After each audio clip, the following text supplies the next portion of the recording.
Hello, my name is Joe Klein. I'm a pilot at Group Holdings Aviation in Fort Worth, Texas. My name is Rodney Lundy. I'm Assistant Chief Pilot for Group Holdings Aviation. I'm Bill Flowers, Standards Captain. At Flight Research, we do upset and recognition training. Flight Research offers a different view on their training from what you get in flight safety and other courses. We received very good academics with regard to the aerodynamics of high-performance aircraft at high altitudes. Teach you how to unload the aircraft, control your speed, and recover without overstressing the aircraft. To be able to actually go out and perform the upsets in jet aircraft in the airplane that they use to train those upsets really gives you the confidence and the muscle memory. I have experienced a scenario in everyday flight where my training at Flight Research proved to be invaluable in the recovery from an upset. A while back I was in a flight in a Gulfstream 650 from Maine down to the Washington, D.C. metro area. We were at 43,000 feet, and as we approached the Washington, D.C. area, we started the descent on the arrival. We were at decimal 88 Mach. We leveled off at 37,000 feet. Everything was great. Autopilot was on, auto throttles were on, and suddenly we experienced what we later determined to be a wake turbulence upset. The aircraft banked approximately 60 degrees to the left and pitched up approximately 15 degrees. I recognized the upset and used the techniques that were taught to me at Flight Research to recover from the upset.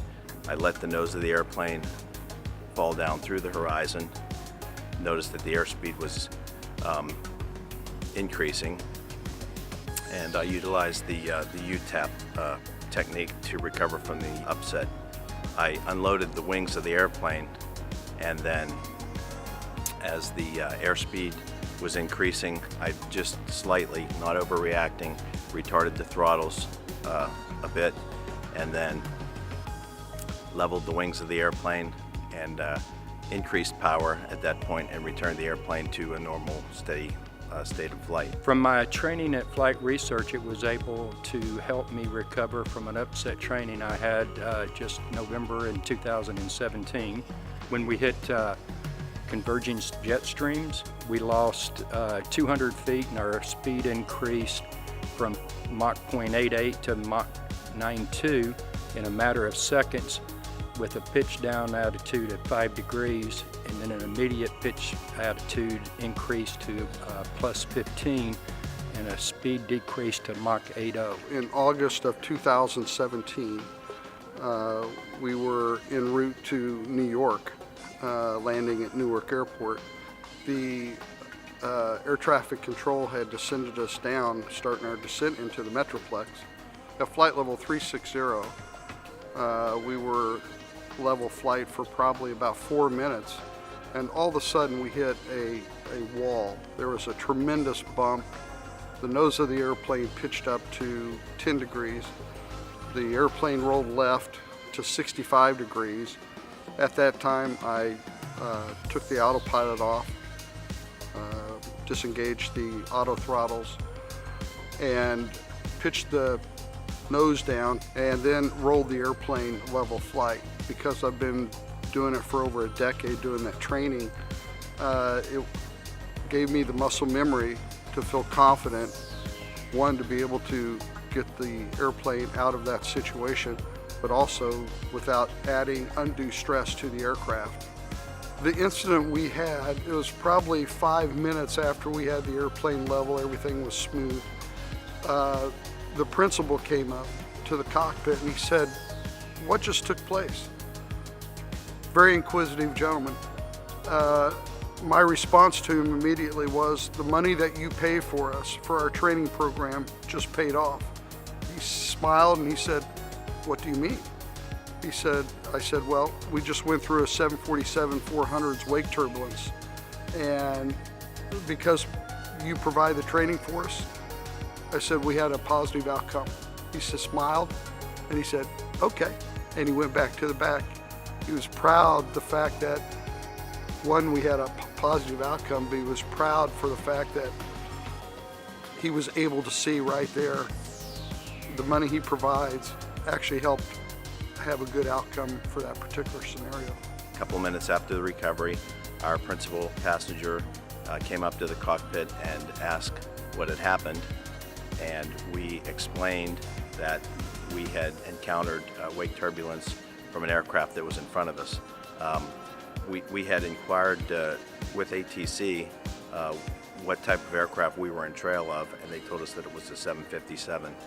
And we had asked for a higher altitude, which they were unable to provide, so we got a vector off course for 4 or 5 minutes, and then advised ATC that we wanted to stay above the 757's flight profile as we descended into the Washington, D.C. area. After we explained what happened with regard to the upset to our passenger, he was very satisfied, gave us a subtle smile, and we asked if everything was okay back in the cabin. He indicated that it was, and he seemed very pleased and went back and took a seat. If it had not been for the training that I received, there may have been a different outcome. I think the training at Flight Research in Mojave prepares you a lot better than the extra 300 because of the different types of wing loading for the aircraft they use. Flight safety simulator training does not give you the actual experience of feeling the G's and the air loads on the flight controls that you get at Flight Research. You understand fully if I do this or if I do that, if I do it wrong, or what I once thought I should do, which could get me in trouble. They really go through it and break it down so just general pilots can fully understand what's going on with the airplane. And the additional training that you can get is actually helpful. I mean, why would you not want the best pilot sitting up front with all the training that they can have? I mean, seriously, would you want your doctor to be the bottom of the class with no training? You just can't replicate in a simulator the physiological experiences and the apprehension that you have when you know that you're in a real aircraft and not in a simulator. You're not feeling the G's. You're not feeling the airplane moving around. You're not feeling a cup of coffee spilling on you as it comes out of the cup holder, potentially, and going all over the place.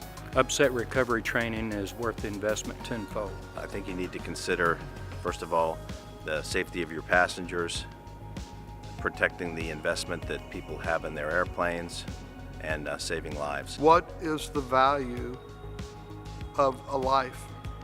What is the value of destroying an airplane?